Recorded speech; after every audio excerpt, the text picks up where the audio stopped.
Progress.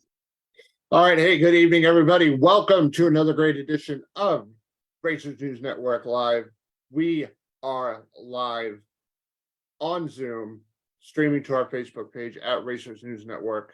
So be sure to tune in live and watch us because we're ridiculous. Anyways, Racers News Network presented by Duzen, Hoops Fire Prevention, Straight Line Performance and Automotive, TSR Racing Products, Blackburn Engineering, and we have a great guest tonight.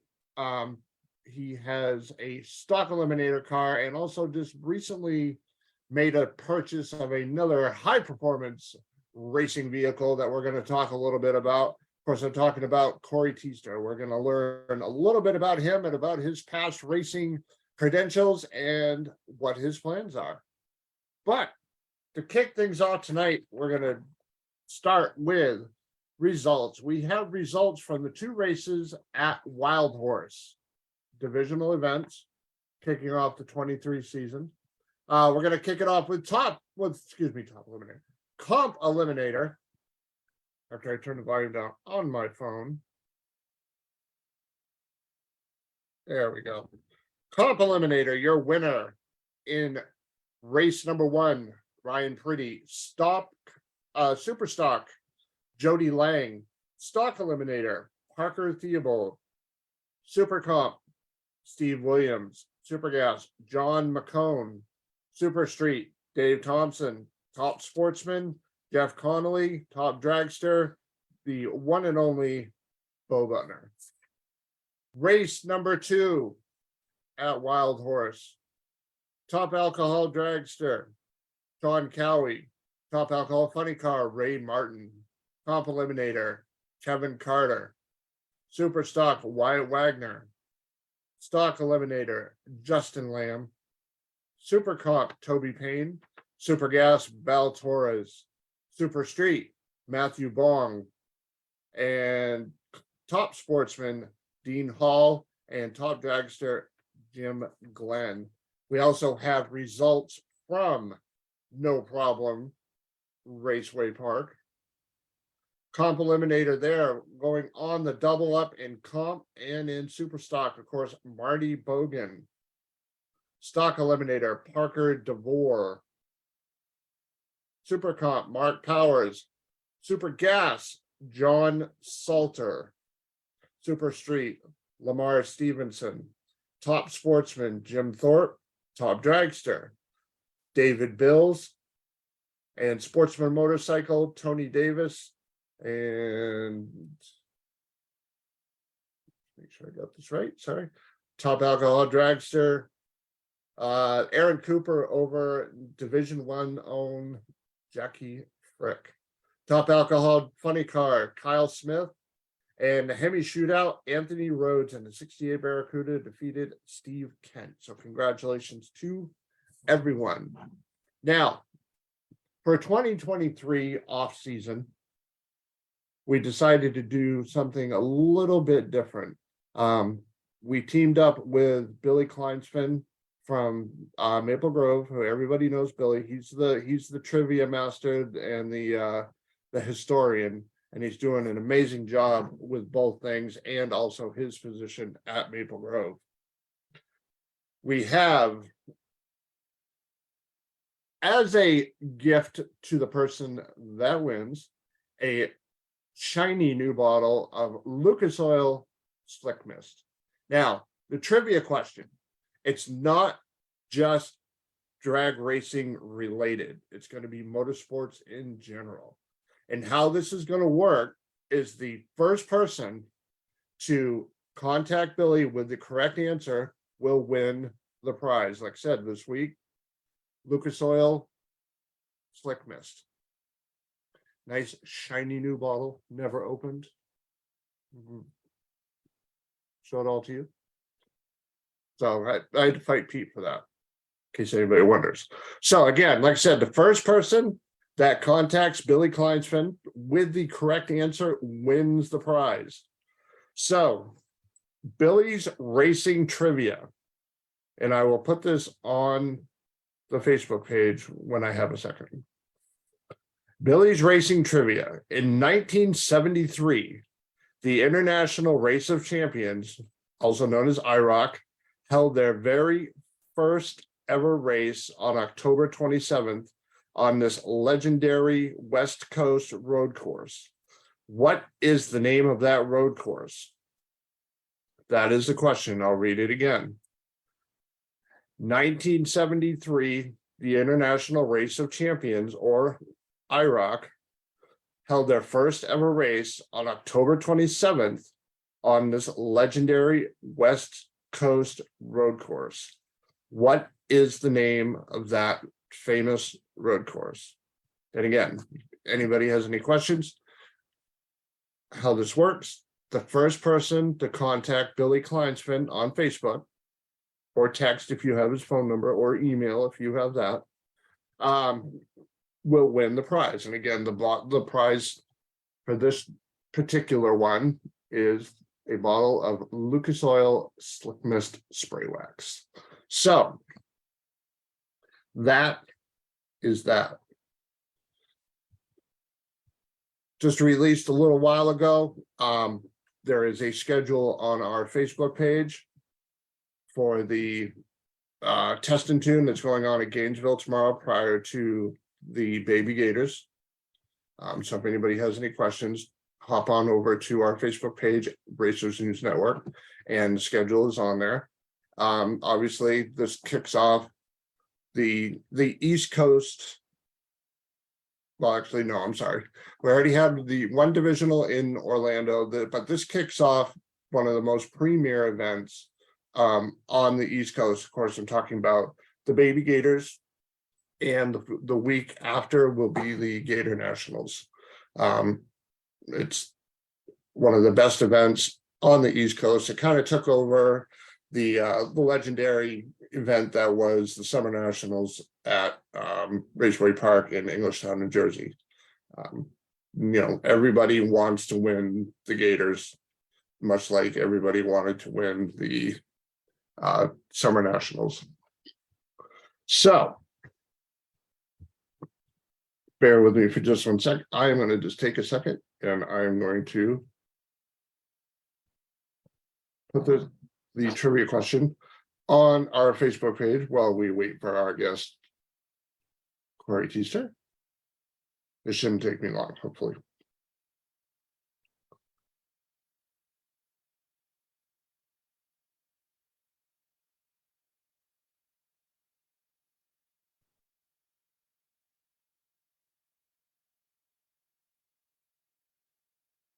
Tick tock, tick tock. Gonna take me longer than I thought. Never mind. So, if you're heading south, hopefully you're driving safely. We're just waiting on our guests.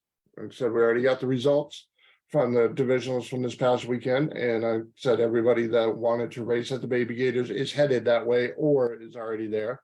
I know that the Fricks are there. Taylor Nobile and her husband Vincent. Tori Iacono's there. So let's actually pull up the event entries.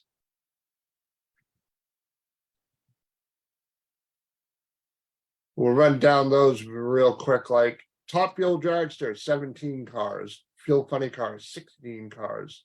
Pro Stock, 18. Pro Stock Bike, 19. Pro Mod, 17. Top Alcohol Dragster, 14. Top Alcohol Funny Car, 8. Comp Eliminator, 13. Super Stock on a quota of 50, they have 51. Stock Eliminator on a quota of 50, they have 54. Super Comp, again, quota of 50, they have 50. Super Gas, quota of 50, they have 52. And Super Street, quota of 40, they have 41 cars joining them. Top Sportsman, a quota of 36, they have 30 cars, and the Factory Stock Showdown has 22 cars. So the total quota is 276 cars, and the total number of entries is 422. So with that being said, we're going to switch gears, and let me just minimize this and open this. We have our guest joining us. Of course, I'm talking about Corey TEASTER. Good evening, Corey. How are you? Oh, I'm good. Awesome. Uh, so tell us a little bit about you. We don't really know a whole lot about you. Let's talk how you got started in the wonderful, crazy world that is drag racing. Well, I grew up around it, going to the track with my dad, and my dad used to run a good bit, mostly not that I really knowed of when I was, probably either too young or not even here. And then we had a race car while we were growing up, but we didn't really take it to the track much. Once I got to be 15 years old, we took the car to the track, and I made some runs in the car, and I've pretty much been doing it ever since. Everything from foot brake to I first ran stock eliminator in 2004 with a car that wasn't really a stocker that I just bought and took it to the track. It wouldn't run the index. It was just a street car station wagon. You didn't have to have a roll bar in that class, so I was able to go, and I couldn't run anywhere near the index. So the next year, we showed up with a really nice station wagon stocker. So 05 and 06 and maybe some of 07, I ran that car and really enjoyed doing that. And then did a bunch of foot brake racing after that, and just eventually worked my way. We started running NHRA Top Sportsman, and then we ended up getting rid of that car. I've been running stock eliminator again now, NHRA side of things. Very cool. Now, what's your home track?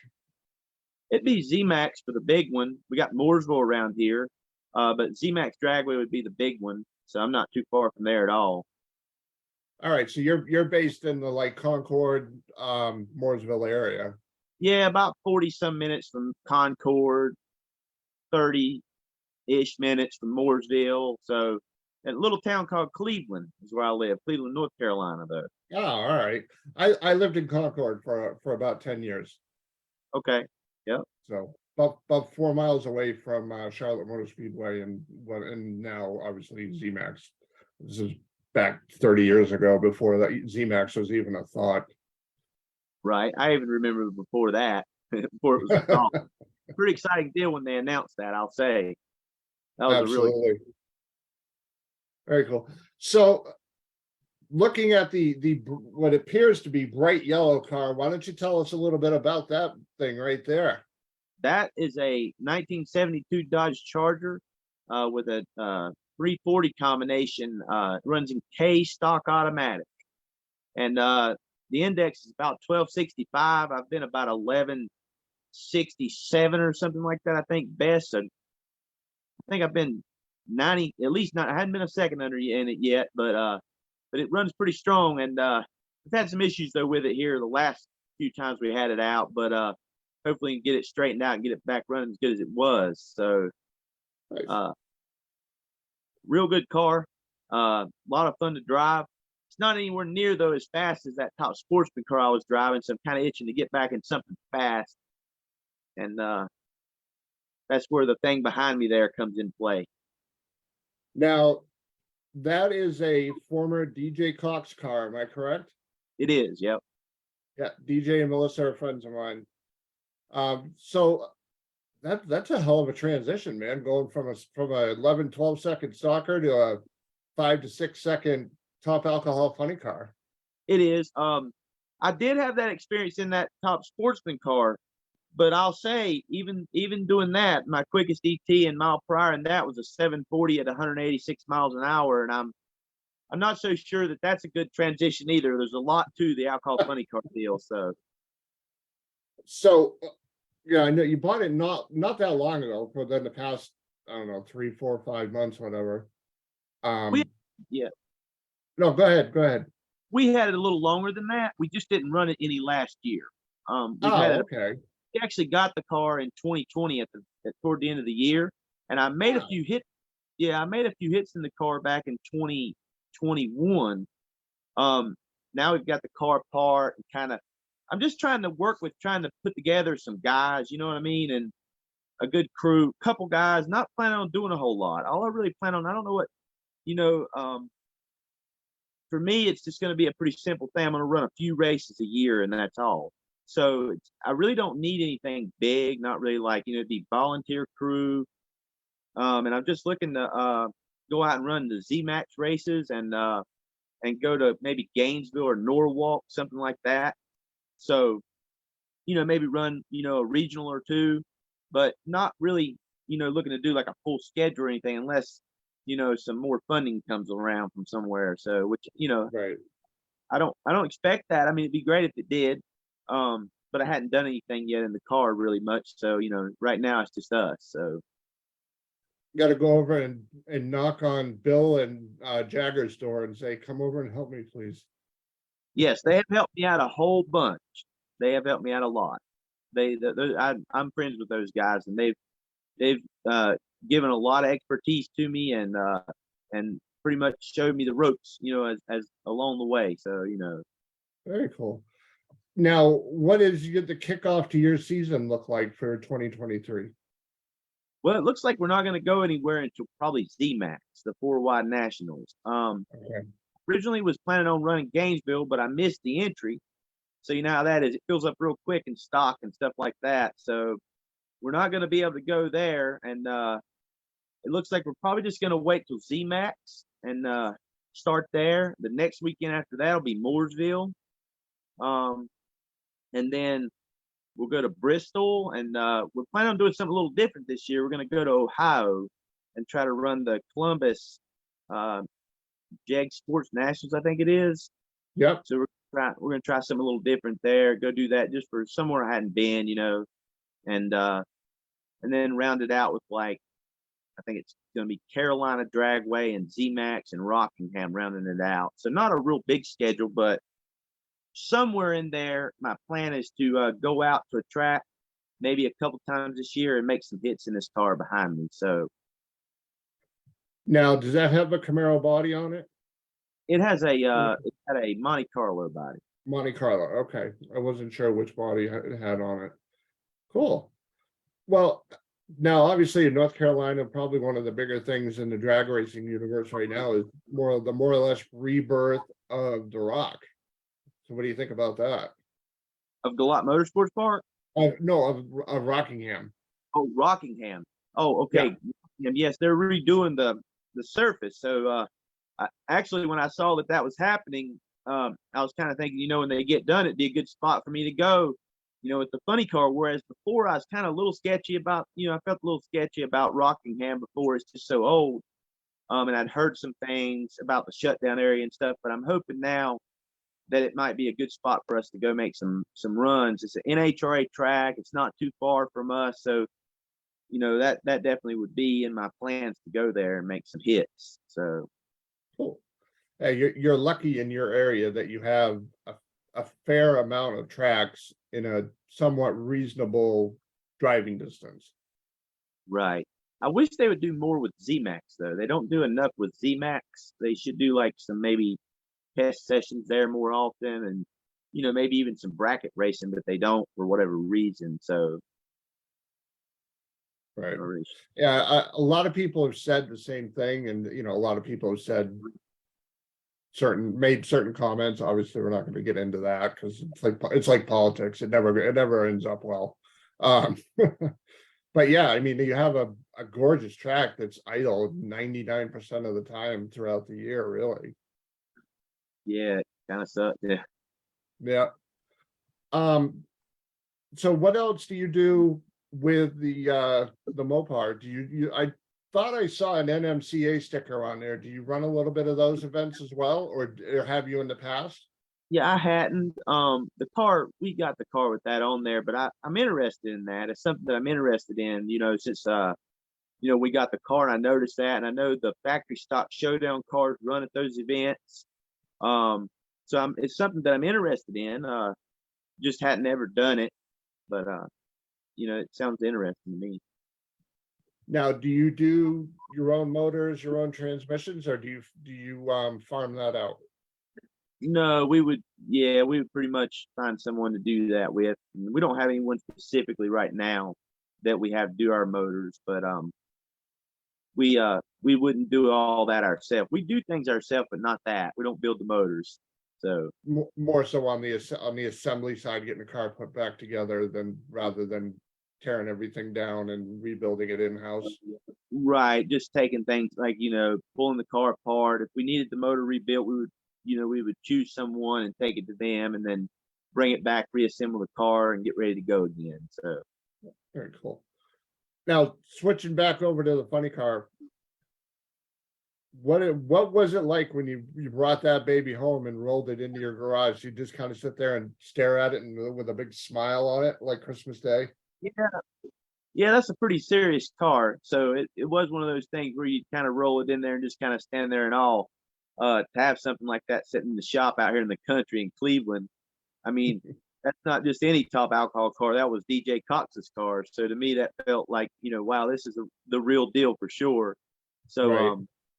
it was definitely exciting. Very cool. Oop, sorry. So how about people that help out your program? Well, for one, we mentioned a while ago, the Naves family has helped me out a good bit.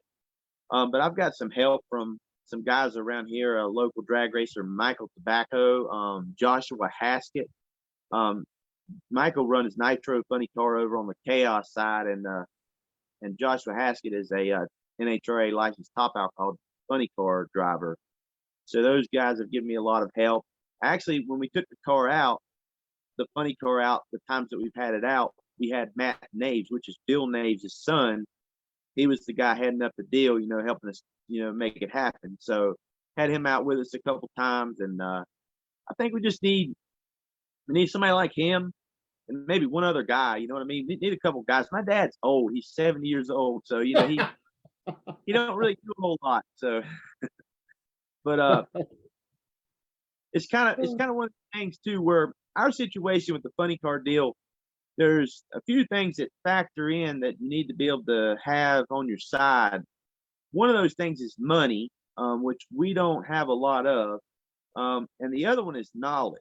So the knowledge side of things is kind of one of those deals where my dad, has given me the opportunity to try to fulfill my dream, but it's up to me to go out there and find the knowledge and get, obtain the knowledge. And I mean, I've obtained some knowledge about it, like doing the clutch and stuff like that, but just not really nearly enough knowledge. And that's kind of the reason why we've been on such a hold pattern. Like last year, the car is apart, it's not back together. We pretty much just, the financial side of it, we could cover for what we're going to do, but the knowledge side of it is probably where the biggest problem is. And the knowledge, for to run these cars is not something like, super gas or super comp guys or local bracket racers. For this, it's a way, way whole different ball game. And if you don't know what you're doing, people aren't even going to really want you out there. You know what I mean? So Right. you need to slowly obtain that knowledge and driving the car. I mean, if all I had to do was drive the car, I probably could, get in a car, somebody's car, whatever, and make a bunch of passes and be good to go pretty shortly after, but that's not for me. I'm just a poor guy, trying to do this on a low level. And really, I need to know the knowledge myself, to make it happen. Um, if you're not going to have a lot of money, one thing you better have the skill and knowledge, So that's kind of where the slow progress comes in for us with the funny car deal. So I don't think this year I'll obtain a license probably. I mean, it's possible, but I just like to go back out there and get some more seat time, to be honest, and just see where it goes. So That's awesome. Now, what is it like when you go to, we'll just use ZMAX as the example. You walk up to whoever, who's there with a top alcohol dragster, and you introduce yourself and say, hey, I picked one up, is for the most part, I'm assuming people are pretty open to, answering your questions and steering you and giving you guidance and things like that. Is that pretty much true? for sure, yeah, in the alcohol pits, it's a really great place to be. I mean, pretty much everybody that I've talked to has been pretty much like an open, book as far as, you know, coaching or, just trying to give me a piece of advice or something, and cheer me on kind of. I don't think really I've had any trouble from that at all, which I knew, from the years past, just, being around drag racing, the alcohol pits is a real good place to be. So, So why a funny car versus a dragster? Just out of curiosity. yeah, I've always been more the type to I've always been a funny car type guy. I say always for a long, long time anyway, since I was a kid. So I just like the idea of the motor in front and a windshield. Being inside of a car and dragsters, I just something about I guess if I were gonna drive a dragster, I've driven a dragster with the motor in the rear before, just a bracket dragster. I think I'd prefer the motor to be in the front if I was gonna drive a dragster. So um Oh, that's kind of where that comes from. You get the noise and it's just a lot different with the motor in front. So. nice. Now, obviously, the injected nitro stuff is going to start trickling into the funny car ranks. What's your thoughts on that? Um, well, so I like it. I just kind of hope that it don't flood the pits. You know what I'm saying? Like it did with dragsters. Whenever I'm in the pits, I mean, just to be honest with you, I think top alcohol cars sound a whole lot better. But the nitro injected cars are still very cool. When I'm in the pits though, uh, if nowadays and for the past 10 years or more probably, anytime I see a blown alcohol dragster, it's special kind of, because there aren't enough of them. And I hope that it doesn't go to that, with the funny cars. I'd like to see like more of a half and half kind of deal. And I think that would make a really good show. So Now, you mentioned the blown alcohol dragsters. Does a lot of the stuff from those cars, if you went up and asked somebody questions, does that translate as much to the funny car as obviously funny car to funny car as it, far as yeah, stuff? as far as the mechanical parts, it's pretty much the same. Um, they usually run a little bit smaller cubic inch motor. Um, and drivability, I'd say driving the cars, you're probably gonna want to talk to a funny car guy if you're driving a funny car, and you want to talk to a dragster guy, if you're driving a dragster. Right. But as far as the mechanics of the cars, though, they both work about the same until you start talking about a fuel, and then it's totally different. So, Right, a whole different ball game. Yeah, that's cool. Have you had any thoughts of when you do get licensed, maybe try some of the chaos stuff? well, yeah, actually, I thought about if I could get an 8 mile license, maybe try that first.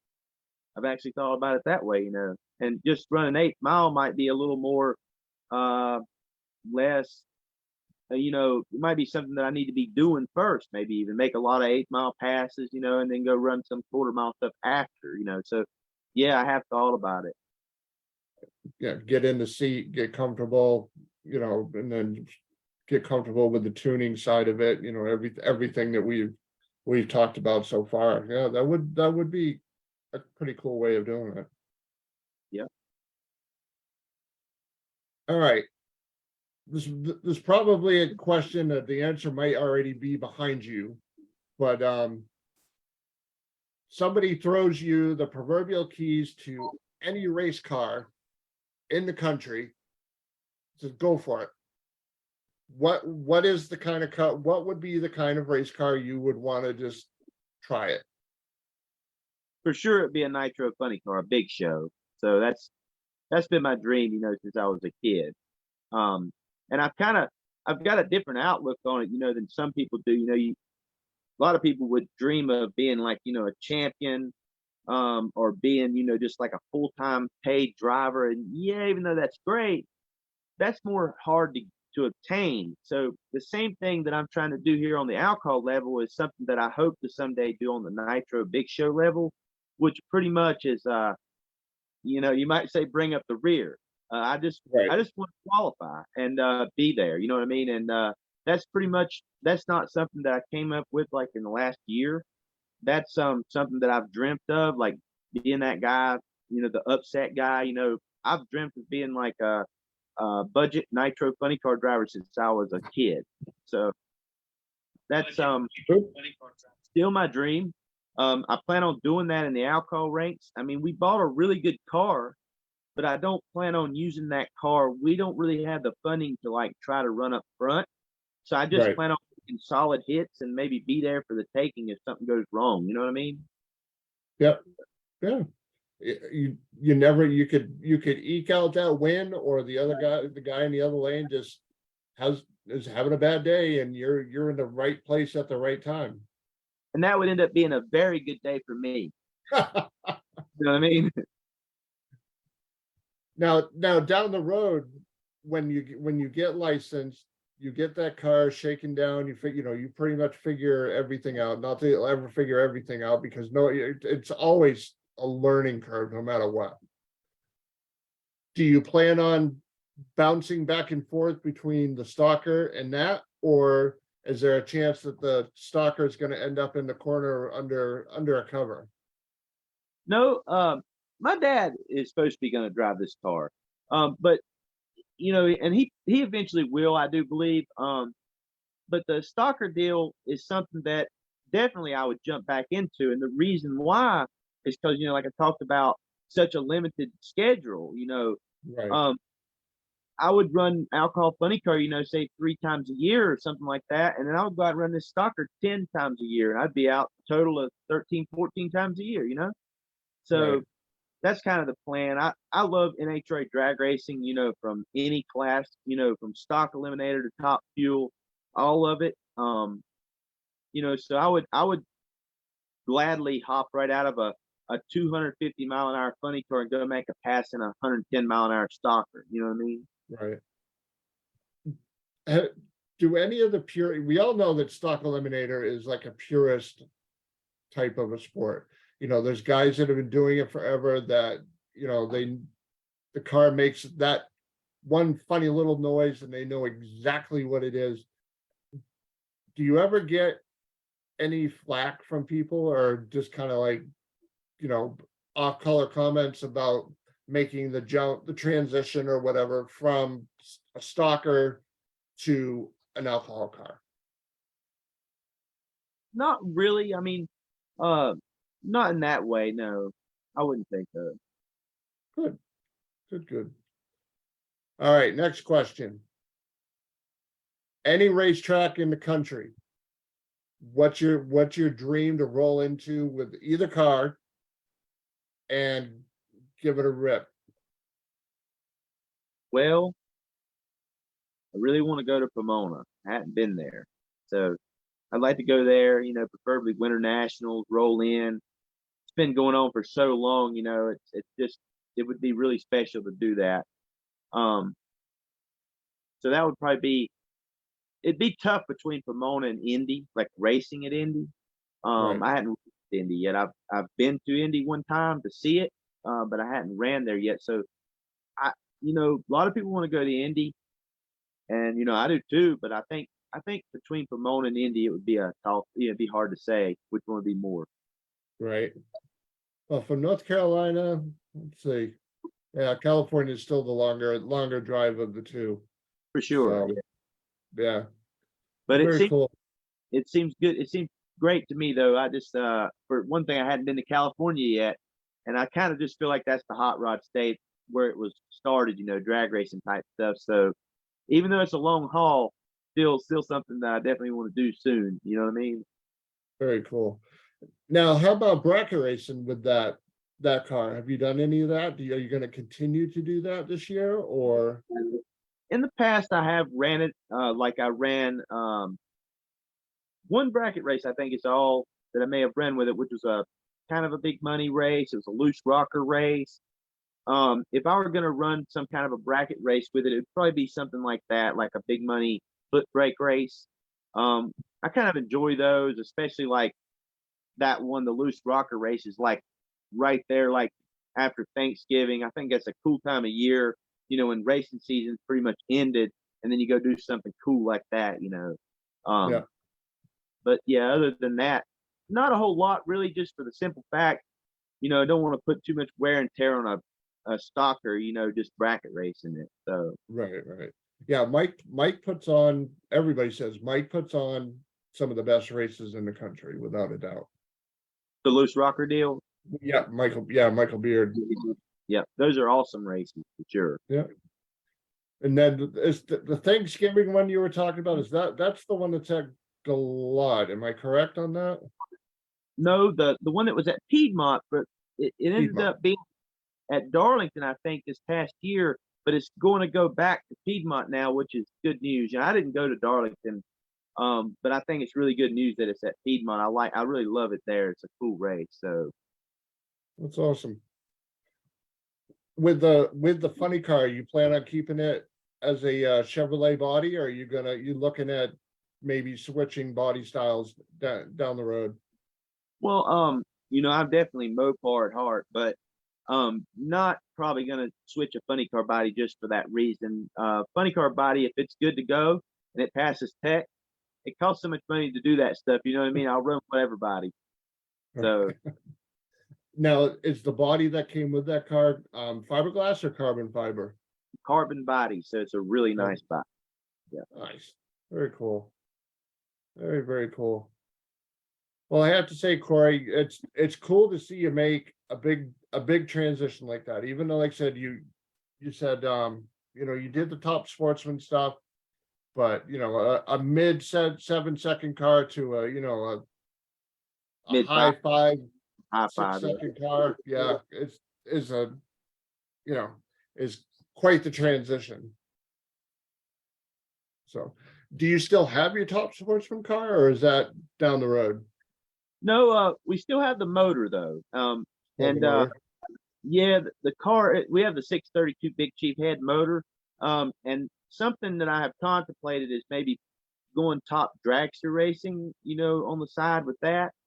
Okay. I had a bracket dragster that I just recently sold, and I kind of felt like that, you know, I might, instead of having that slower bracket dragster, buy a nice roller to put that 632 in and go run that car some. Also, kind of want to eventually get my wife into this deal. She's more like a dragster person, so maybe get her in a car Get her and Jagger's wife lined up against each other at some point, right? for sure. There you go. Now, as an occasional bracket racer, an occasional class racer, and now into the funny car, and maybe even possibly getting into the dragster, like you just mentioned. Give us your thoughts on the big money races versus the NHRA program. What do you think the future holds?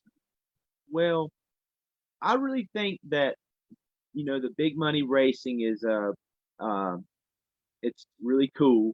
I hadn't done any of the SFG races or anything like that, and you know, I just kind of feel like, even though it's really great, it kind of saddens me a little bit to hear, like, when I hear things about how NHRA, you know, back in the day, like when I was a kid in the '90s, it used to be so much better for payouts, and I'm really like an NHRA guy at heart. I mean, that's where I want to be really.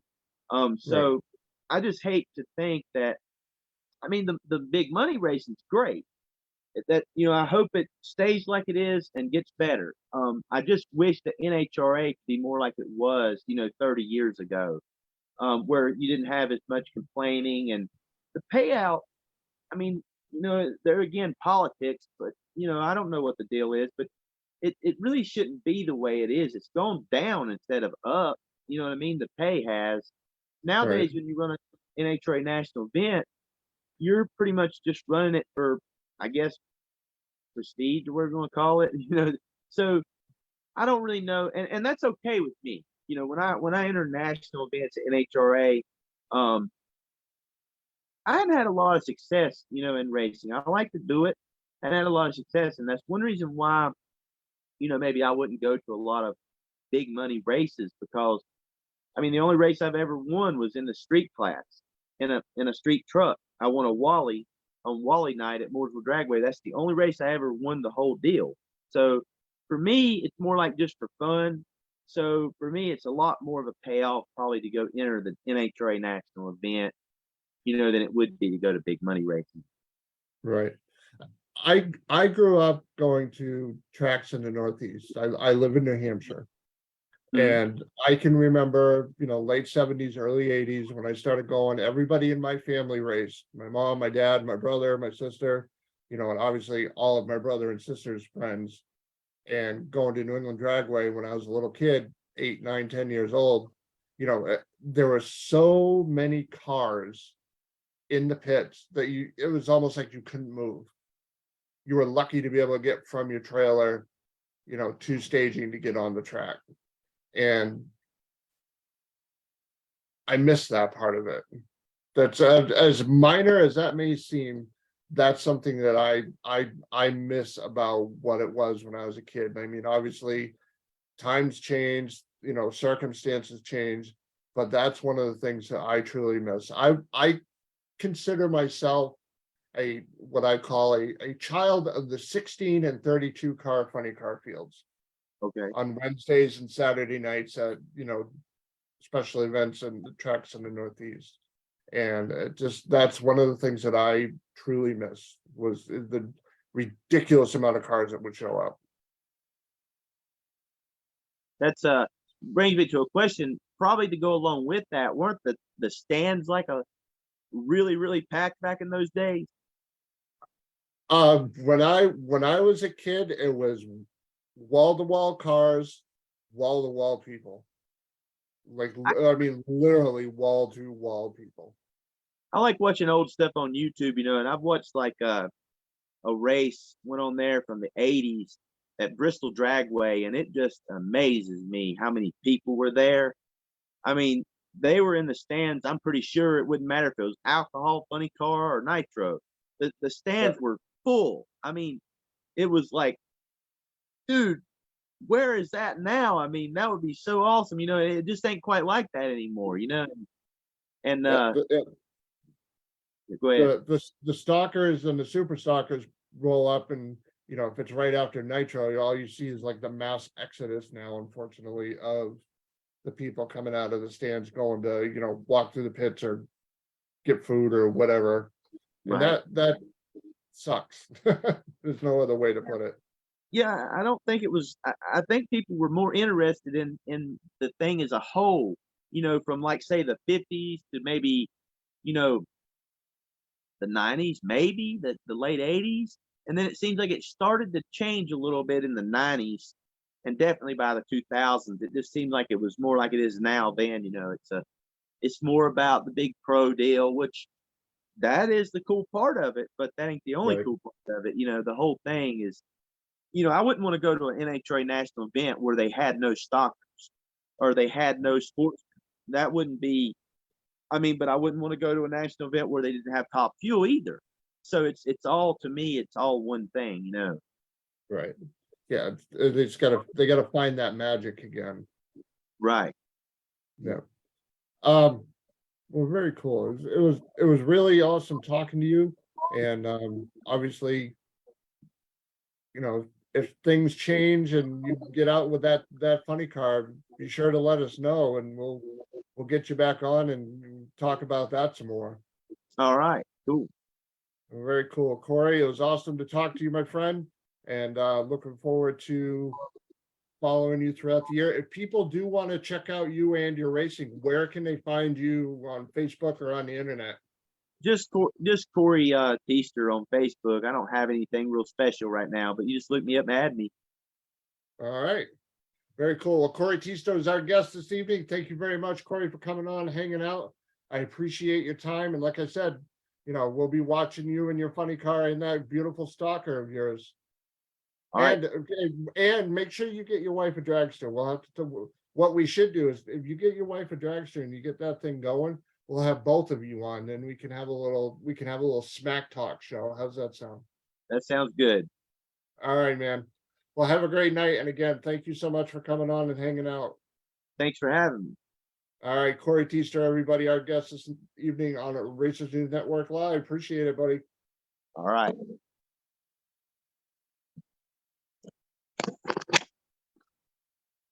All right. So we already went through the results, and I'm going to read the trivia question again, and then I will promise I will post it on our Facebook page. Again, the first person that contacts Billy Kleinspin with the correct answer will win the prize. A beautiful, sparkly, shiny bottle of Lucas Oil Slick Mist Spray Wax. All right. The first question is 1973, the International Race of Champions, or IROC, held their first ever race on October 27th on this legendary West Coast road course. What is the name of that road course? And again, please contact Billy on Facebook, and the first person that contacts him with the correct answer wins a prize. Ladies and gentlemen, boys and girls, we are getting ready to pack up and get on out of here.